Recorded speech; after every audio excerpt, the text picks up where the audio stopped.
Bumi gunjing langit kelap katon lur kincang ngalis risang maweh gandrung ladalan para dewa durandara ora ana kang sembodo ngasorke kredaku ning nyatane dina samengko dewa maksih awel ngulungke kalenggan Kahyangan Suralaya. Aku sowan Kahyangan njaluk mati sampurna dewa-dewa ora iso. Aku pengin dadi ratu ing Kahyangan dewa awel semu gondeli. Tak rusak Kahyangan. Ayo dewa sapa sing wani nandhingi Puspadenta maju rene.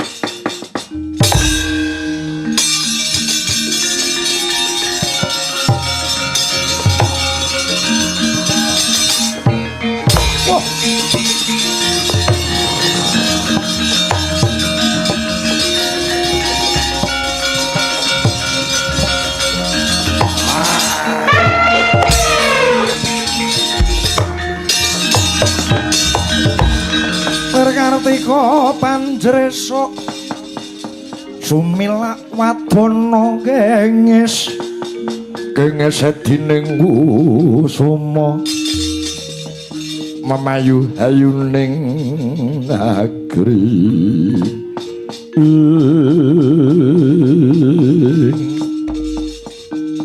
apa kowe kang aran Puspadenta kang cumantaka kumawaning ngrusak Kahyangan Suralaya dasar para nyata kowe sapa bocah bagus lek nomripatmu jeren gobokmu Kakrasana jagoning para dewa sing bakal nyirnake dapurmu Puspadenta ladalah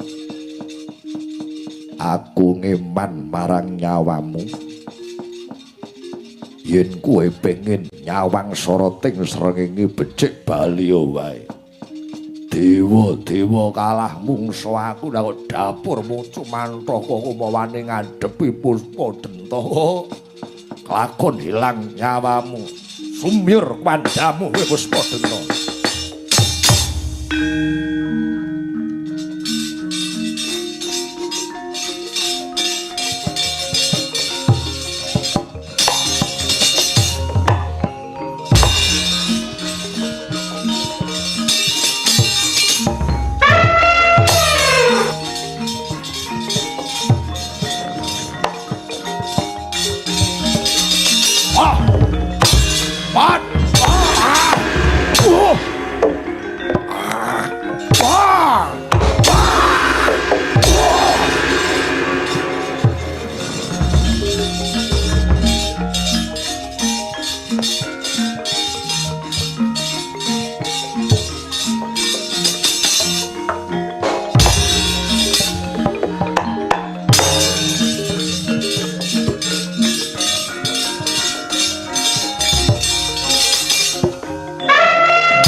Markoten prayitna semurire seko bali.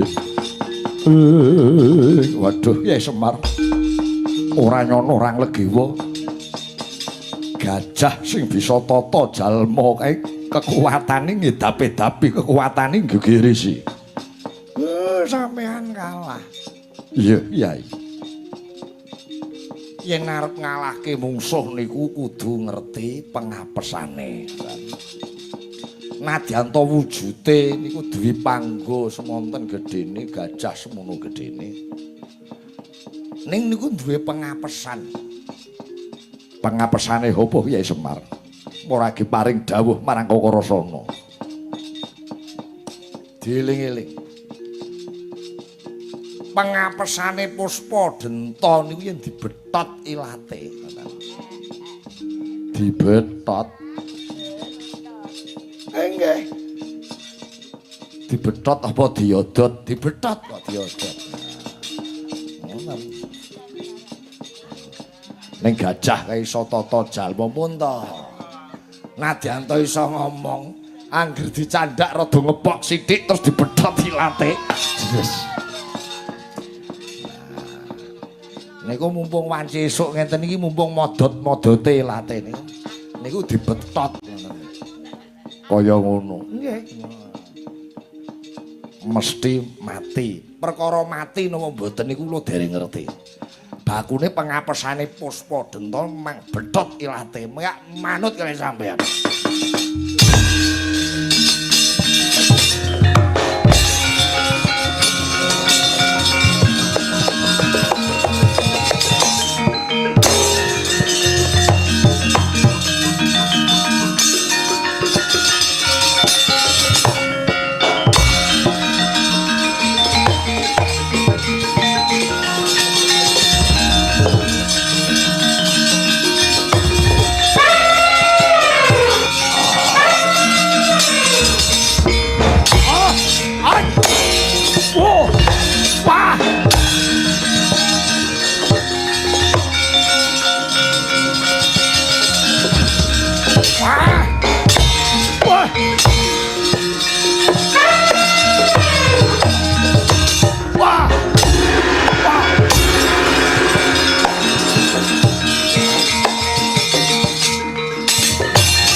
Kyai Semar tak bedhot ilate terus jerum ambruk kaya ora duwe kekuatan. Nggih.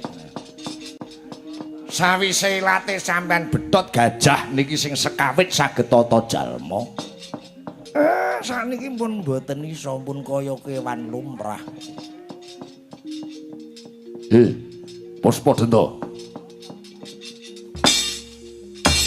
Ya ta, bareng sampean bethot gari tela-telo. Mboten iso ndangak-ndangak sakniki. Ayo ngadeka. Kowe wani musuh Kakara Rasana apa ora? Oh. Gedhek niku.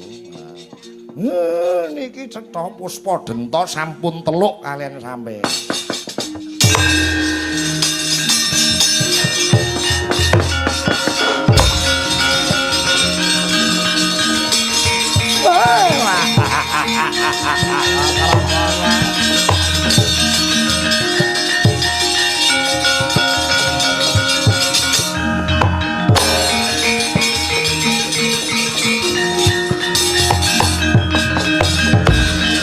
Matur nuwun ya kira matur nuwun lantaran jeneng kita Kakara Rasana Puspa Denta wis teluk.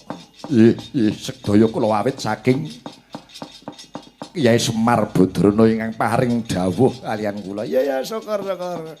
Ngaturke gunging manuwun ya Kang Semar. Iya, Narada.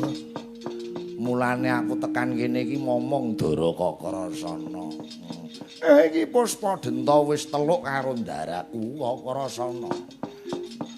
Gedhe ganjaran tumrap jeneng kita nggih Krasana. Nggih. Babagan ganjaran kula menika namung nderek sedaya dawuhipun para Jawata langkung-langkung paduka pukulun Bathara Narada. Iki ngene. Puspa Denta rene wis ora isa tata jalma. Dina samengko lan sak teruse Puspa Denta manut ing reh perintahmu Kakrasana. Ya ganjaran saka Jawata iki minangka titianmu dina samengko.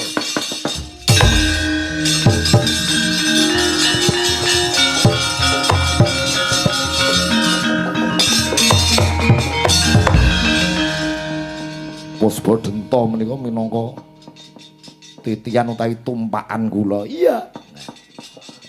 Wah, lha kok gedhe men tumpakan kuwi.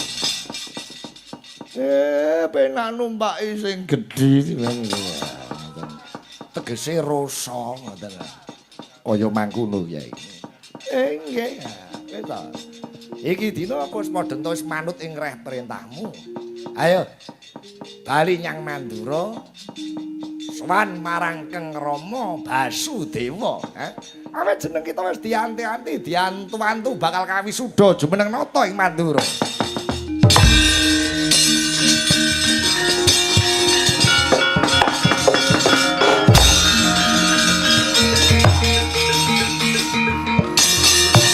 Ayo, ngadeg. Kowe gelem tak tumpaki.